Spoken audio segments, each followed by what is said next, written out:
The Bursledon Brickworks are unique as being the only remaining steam-driven brickworks in Britain. They were opened by the Ashby family in 1897 and were built along the River Hamble to be close to clay reserves. The Bursledon bricks were made from clay dug from the ground in huge pits. This was done by hand until the 1930s. The clay was brought to the factory by conveyor belt, narrow gauge railway and aerial ropeway.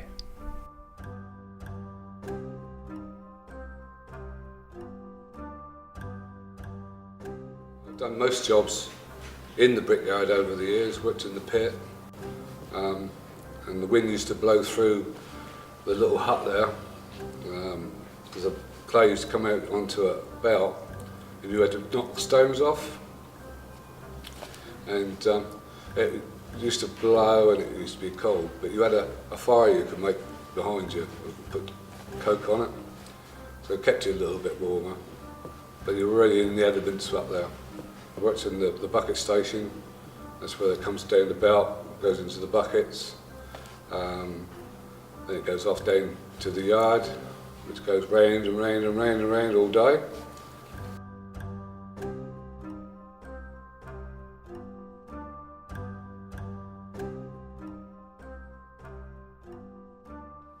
Well, where the buckets, the belts coming from the clay pit, right, that used to come to the filling station, and they used to have these big buckets. I expect you've seen them on each side. They used to fill them up, and they used to come on a rope. They used to just tip them up, fill them up, and push them out, and then they used to come straight on round, and every third one used to come to this yard, but they used to stop two on that yard. They had different handles. There was another yard over there, CNF end. And they used to have trips so that as it come round, one would miss because it had a different handle. Those buckets used to all tip over here.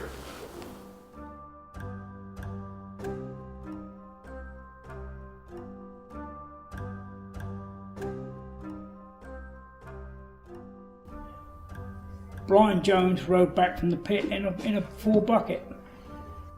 And if the chap on the top machine, on the top of the pug mill, if he hadn't seen them, they would have gone through the machine. Because there's a big hopper on the roof, and once you were in there, there's knives at the bottom that don't stop. Here we see the clay being transported by the aerial ropeway into the brickworks. The bucket tips the clay into the hopper. The clay then goes through the rollers, the stones are crushed into a smooth paste. This is then pushed out by the Archimedes screw, where it is cut into 8 bricks at a time.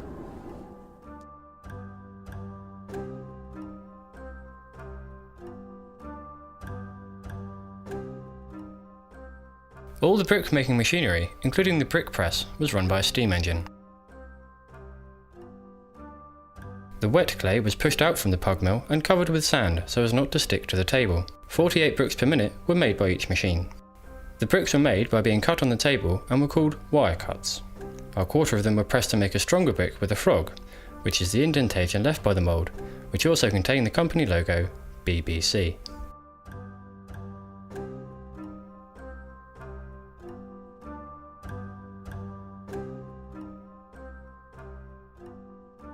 As the clay came out of the sandblaster, there's a bow wire.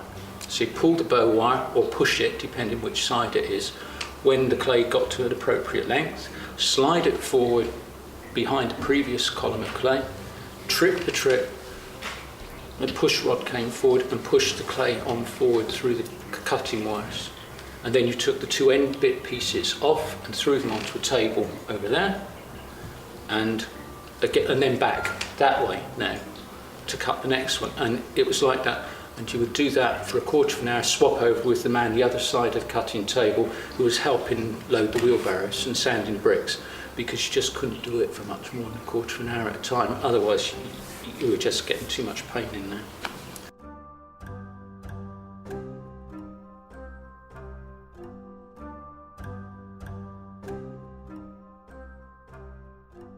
I Started working at Bursledon Brickworks on the 31st of March 1964.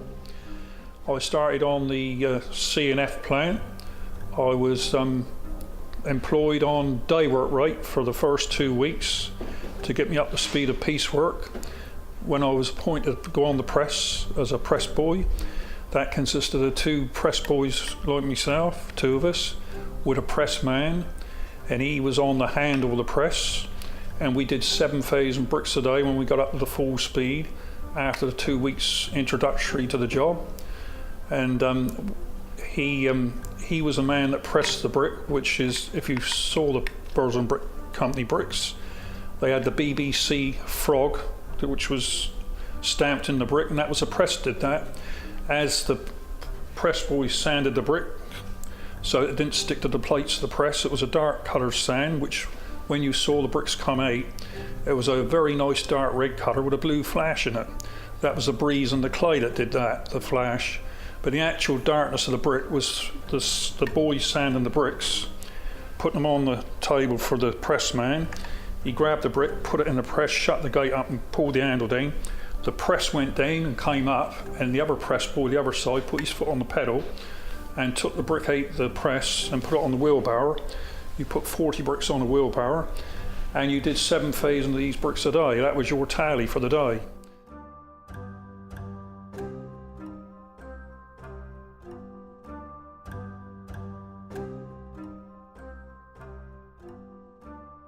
I drove the engine itself. I used to come in at 5:45 in the morning, start it up, and 9 o'clock. They used to start work at 7, and you start making bricks. Then they'd stop at 9 till 9:15. They'd start again. Dinner time, they used to stop at 12 o'clock till 1 o'clock, and then start again, 3 o'clock till 15. Break and start again. But when you're on doing the oiling and greasing up of the engine and looking around the boiler, you never got no tea breaks or nothing. You just eat it as you went around, have a cup of tea as you pick it up. It was scruffy, it was rough, but it was sweet at the end of the week.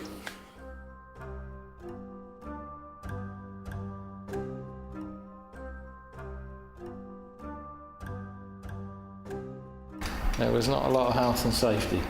You know, you could, by the press over there was a brick lift, and the bricks would go up that lift, and if someone didn't take them off at the top and you were down below, they could come crashing down on you.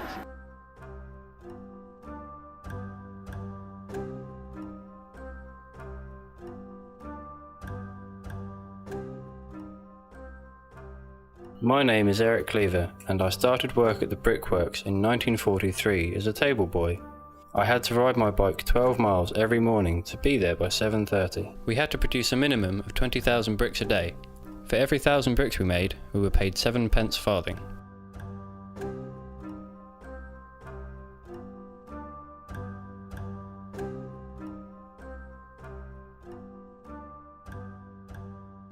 Sand was thrown on the barrows and they were moved as soon as they were made.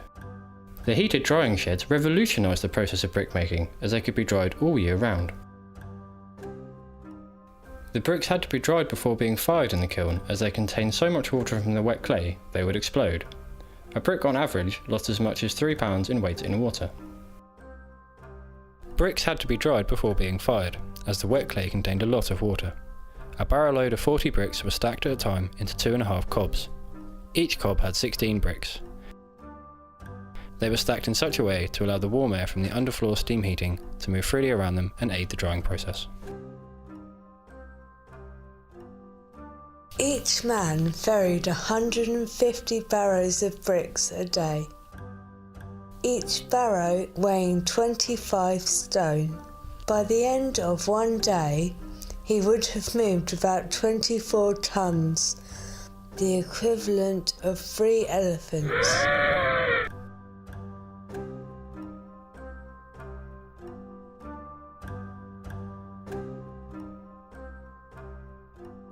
Taking bricks 2 at a time off a wheelbarrow, and you had to handle them carefully because they're soft, they're clay. And you had to handle them carefully, gently, and you're standing with your legs across the arms of the wheelbarrow and bending like that. So you were putting quite a twist on your back, and it was hard work. I remember one thing we did, I and another lad did one Saturday afternoon. We did that for a crowd of blokes who were wheeling barrows to us in the other plant over on the web would now be the other side of the motorway, and ended up just laid on the floor when I got home. I mean, I wasn't going to move anywhere. Most jobs nowadays are sort of boring, but it certainly wasn't boring here. It was really, really fun sometimes, especially with some of the lads, because of course we were all younger then. So you'd throw a brick down and want to go over with his wheelbarrow. That was just a bit of fun.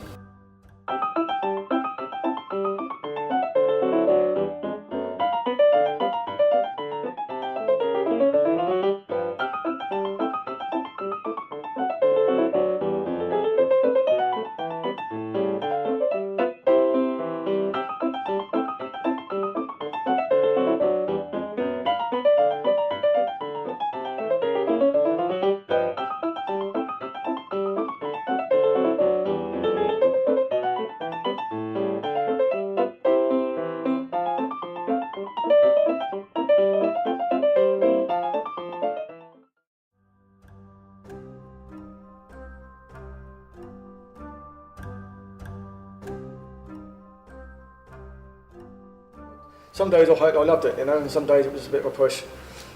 The clay was coming through all angles, and I had a job to keep up, and we had the bad days. But mostly good days, I reckon. Good days, yeah, mostly good days. But it was all, you had never stop, you couldn't stop at all. Didn't have time for a pee, anything like that, you know what I mean? It's just work it off. We sweat it off, really.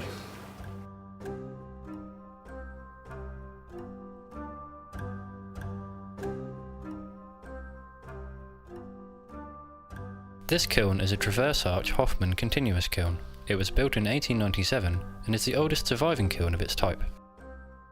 There are 12 chambers and the fires moved through the chambers in a clockwise, continuous motion. The process took 12 days. It took 1 day to set a chamber with about 25,000 bricks and seal it with bricks and clay. The bricks were steamed for 1 day, then preheated for 4 days. Temperatures reached 650 degrees centigrade. Then the bricks were fired for 2 days. Additional coals were dropped in through feeding holes. The bricks were fired for 1 day at 850 degrees, then the second day at 1000 degrees centigrade. The chamber was left to cool for 3 days, and then on the 12th day, the hot bricks were drawn out and loaded onto trucks. This process moved continuously around, with each chamber firing bricks. The fire never went out, and the kiln men lived nearby and worked shifts to ensure it kept running over 24 hours. The kilns were sealed with clay and bricks before being fired. The kilns were so hot that the men had to wear handkerchiefs on their heads, otherwise their hair would catch fire.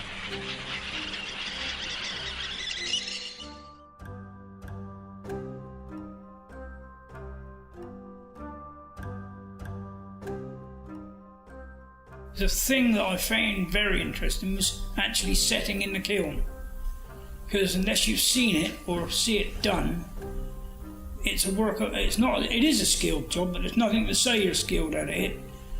When you put the first lot in, every other lot ties into the one behind it.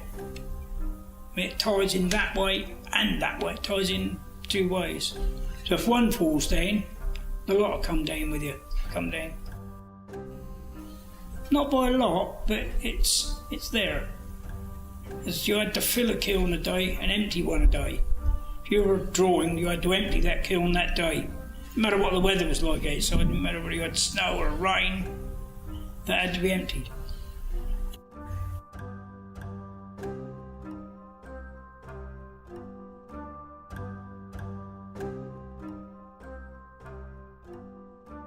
The bricks were removed from the kilns as soon as they had finished being fired. The men had to use cut-up lorry tyres as cleats to pick them up. The finished bricks went to market by road, rail and water. The Brickworks had its own railway sidings.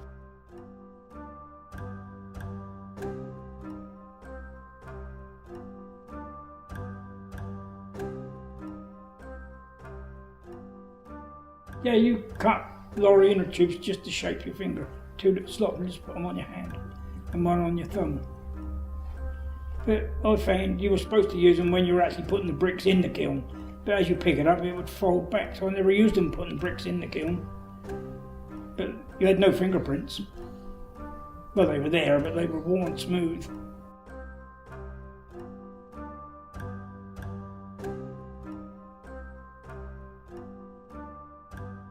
The first class bricks had to be packed in straw. So the old kiln, what used to be next door, B kiln, that was never used for years, that used to be full of straw. They used to deliver bales of straw, and they used to go in, pick an armful of straw up, chuck it on your lorry, and go down, and as you're loading your bricks, you just chuck a bit of straw in amongst it. Stops the bricks chipping, because they chip otherwise. And sometimes it was so hot, the bricks, the straw would catch fire. That's happened many a time. There was a lorry driver, Len Arden, he used to carry a trumpet always, and wherever his lorry was, he used to blow the old trumpet in the morning, make sure the lads get on and load his lorry first. The brickworks were shut down in 1974. There were many reasons why. The brickworks were becoming less cost effective, as the clay that needed to be dug had to come from further away, and a new motorway, the N27, was built through the site. Today, only the southern part of the site remains and is preserved as a museum.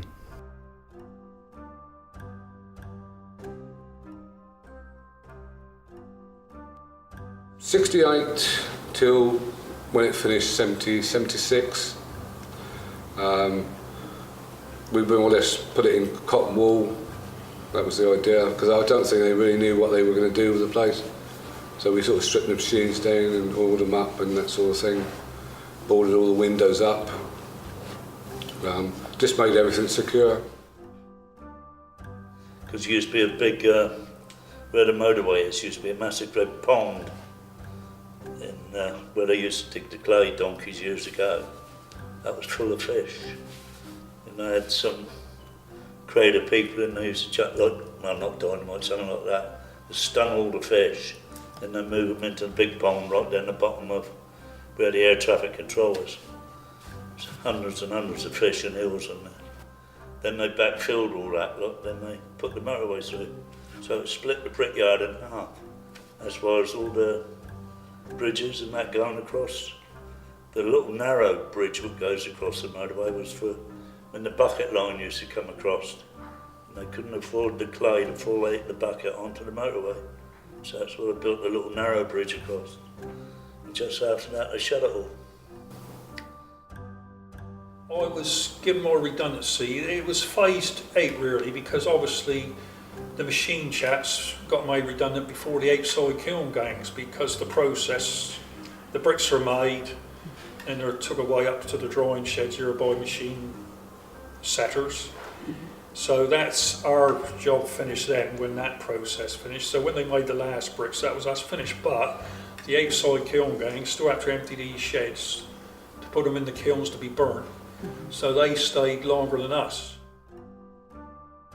I believe that the real reason Brickworks shut down was probably that in the middle 70s the Health and Safety at Work Act came in, and I think that where there was quite a lot of protection for workers with the Factories Act before that, with the Health and Safety at Work Act, it would have been very difficult to make this plant compliant with that act at that time. It would be steadier now if it was still open. You know, it's one of those jobs that it was hard work, but you just had a bit of fun, and it was a good job. It was a really good job. Things not to do on your first day of work. 1. Don't be late.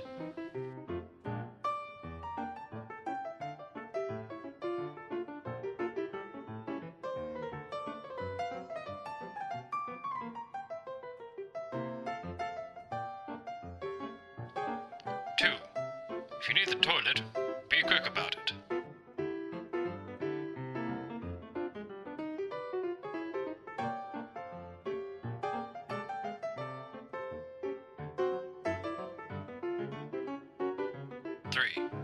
Careful, those bricks are hot.